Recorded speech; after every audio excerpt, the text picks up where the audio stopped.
Qo'llangan, lekin afsuski ushbu iste'dodini realizatsiya qila olmagan futbolchilar sirasiga kiradi. Yana bir uzatma, yaxshi imkoniyat va Yamal gol! Barobar Yamal Rafinha yo atayin o'tkazib yubordi yoki yo'q bilmadim, lekin ortda turgan Yamal darvozaga mixlab qo'ydi.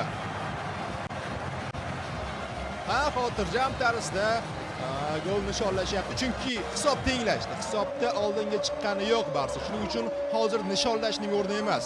Tezroq ortga qaytib navbatdagi golni yaratish kerak.